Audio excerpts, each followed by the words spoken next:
ప్రమాణ స్వీకారం చేసేటప్పుడు రేవంత్ రెడ్డి గారు ఉన్న జోష్ ఏదైతే ఉందో ఆ జోష్ ఇప్పుడు కనిపించట్లే. అప్పుడప్పుడు మంత్రులు వెళ్ళి అడిగినా, లేకపోతే ఈ కళాశాల యాజమానులు వీళ్ళు వెళ్ళి అడిగినా అది మాత్రం అంటే నా ప్రశ్న ఏంటంటే, అన్ని లెక్కలు లేకుండా, అన్ని లెక్కలు వేసుకోకుండా ప్రభుత్వం ఎలా చేపట్టారు? సూటి ప్రశ్న. మేము హామీలు ఇచ్చినాం, హామీలన్నీ కూడా అమలు చేస్తున్నాం. 200 యూనిట్లకే ఉచిత విద్యుత్ 50 లక్షల మందికి ఇస్తున్నాం.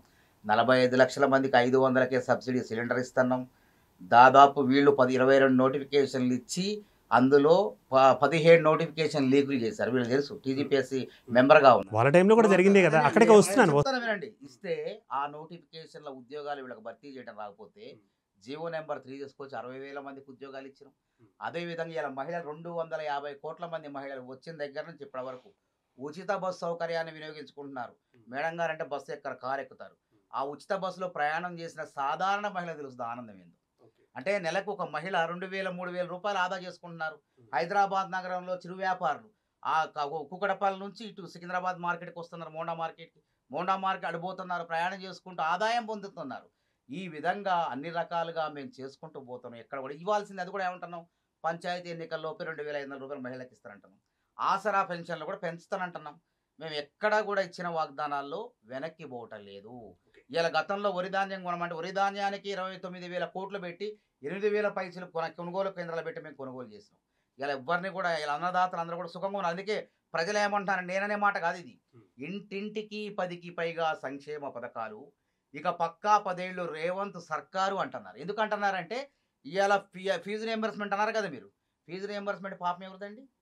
కేసీఆర్ గారు ఇవ్వకుండా యాజమాన్యాల్ని వేధించారు. వాళ్ళు అడిగితే వాళ్ళ పైన విజిలెన్స్ దాడులు అని చెప్పేసి నివేదికలు పెట్టి వాళ్ళని బ్లాక్మెయిల్ చేసి బెదిరించారు. అసలు కలిసినోడు ఎవరండి? మా చర్చలకు పిలిచారు ఎప్పుడన్నా? ప్రభుత్వం అంటే సంక్షేమ పథకాలు అమలు చేయడమే కాదండి, వ్యవహరించే తీరు కూడా అవసరం మనకి. వ్యవహరించే తీరు అంటే ఇవాళ ఆర్టీసీ కార్మికులు సమ్మె చేస్తే పట్టించుకున్నారా వీళ్ళు? పట్టించుకోలేదు. 30 మంది చనిపోయిన తర్వాత అప్పుడు కళ్ళు తెరిచారు.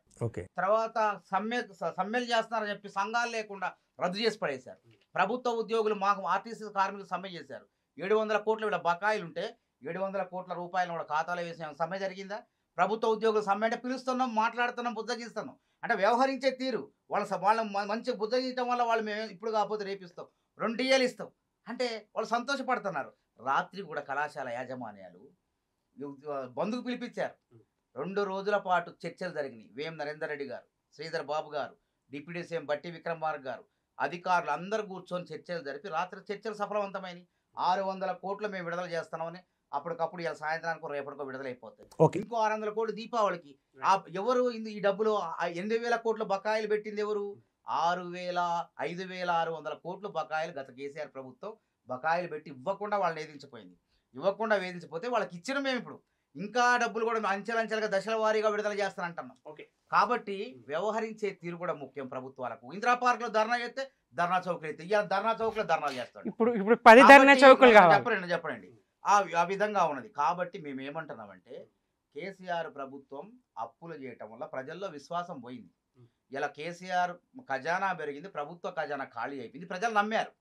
తర్వాత ఇలా రేవంత్ రెడ్డి సర్కారు ఎక్కడ కూడా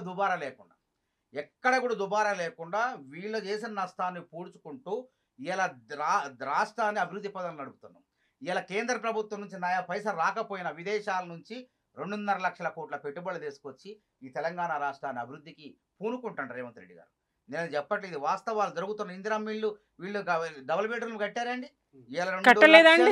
డబుల్ బెడ్రూమ్లు కట్టారు. నేను నా సంఖ్య చెప్తాను, నా నోట్లో కాదు, మీరు లెక్క పెట్టుకు 2,97,000 కడతా అని చెప్పి 1,00,000 ఇల్లు కూడా పూర్తి చేయలేదు.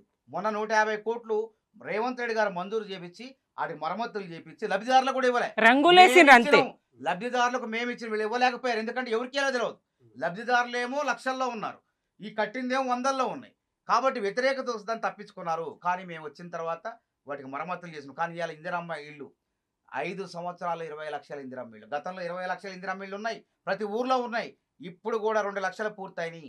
ఈ 5 ఏళ్లలో తప్పకుండా మొత్తం కలిపితే తెలంగాణలో 20 లక్షల ఇందిరమ్మ ఇళ్ళకల్లా ఇంటింటికి 5 లక్షల రూపాయలు అంచెలంచెలుగా సాయం చేసుకుంటూ పోతాం. రైట్ అండి మానవతరావు గారు. ఇప్పుడు సుమిత్ర గారు మీరు స్పందించండి. ప్రతిపక్షంలో ఉన్నారు, మరి ప్రతిపక్షంలో ఉండి కూడా మీరు కూడా సుపరిపాలన అందించేలాగున చర్యలు తీసుకోవాలి. మరి ఇంత అప్పులు అంటే ఇప్పుడు అనుకుంటున్న అప్పులు ఈ పేరుకుపోవడం, లేకపోతే ఈ పేరుకు పోవడం ప్లస్ ఈ పెరగడం వీటిని మరి మీరు నియంత్రించలేరా? మీరు ప్రతిపక్షంలో ఉన్నారు కదా, మరి సుపరిపాలన అందించే క్రమంలో మీరు కూడా జతగలవచ్చు కదా, మరి ఇప్పుడు ఏం చేస్తున్నారంటారు మీరు?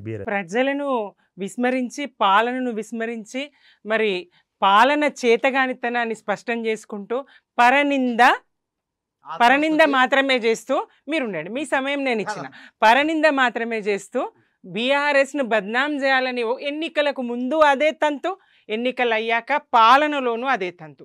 వీళ్ళు ఏం చెప్పారండి, మీరు ఇన్ని హామీలు 420 హామీలు ఇస్తూ ఉన్నారు, మరి 6 గ్యారంటీల పేరుతో 13 హామీలు పథకాలు అందులో ఉన్నాయి, ఇవన్నీ ఎట్లా చేయగలుగుతారు అని అంటే వీళ్ళు ఏం చెప్పారండి ఎన్నికలకు ముందు, కాంగ్రెస్ పార్టీకి విశేషమైన అనుభవం ఉన్నది, మేము నిధులను సృష్టించగలుగుతాము, మేము తేయగలుగుతాము, చేయగలుగుతాము అని చెప్పిండ్రు. మరి ఏమైంది? ఎందుకు చతికిలబడ్డారు? ఎందుకు బీఆర్ఎస్ మీద నెపం నెడుతూ ఉన్నారు?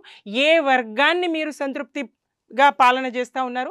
వ్యవసాయాన్ని తీసుకుంటే మీరు చేస్తామన్న రుణమాఫీ సమగ్రంగా చేయగలిగినరా?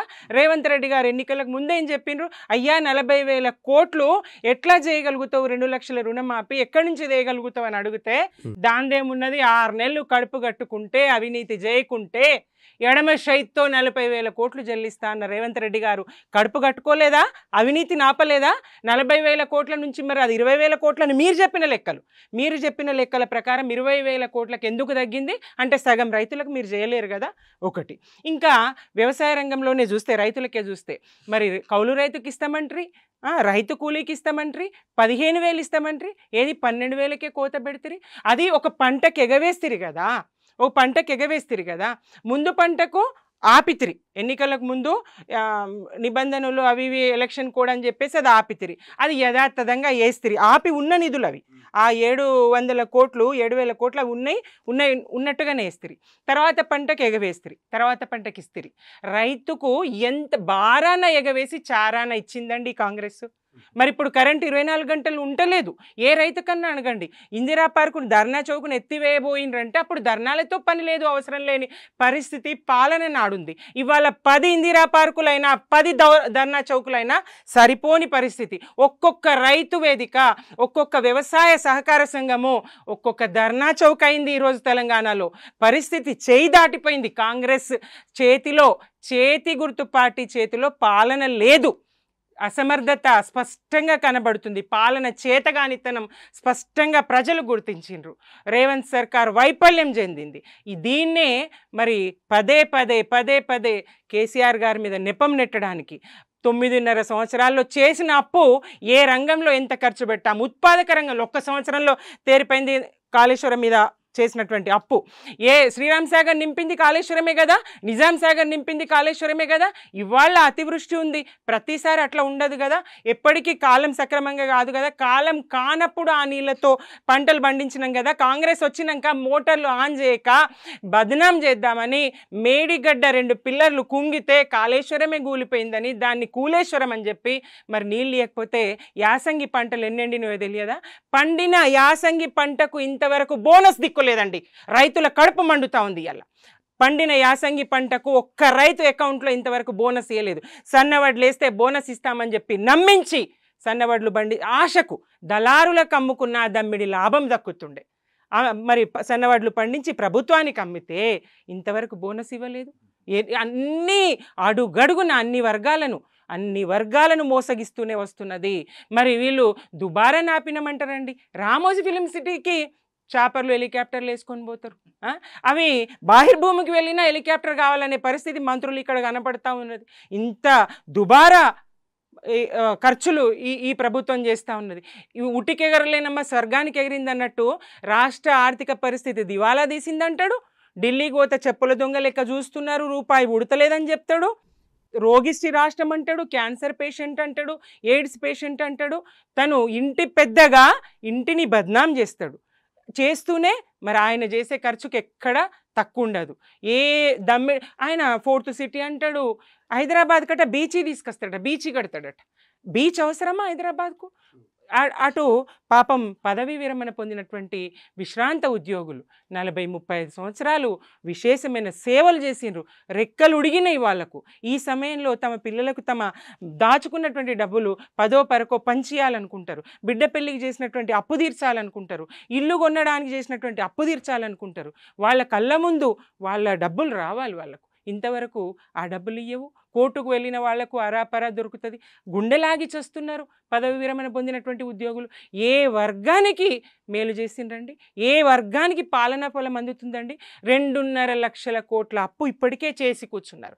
ఏం చేయగలిగినరండి? కేసీఆర్ గారు ఏం చేసిండ్రో నేను చెప్పగలను, 1000 పథకాలు చెప్పగలను, వందలాది పథకాలు చెప్పగలను.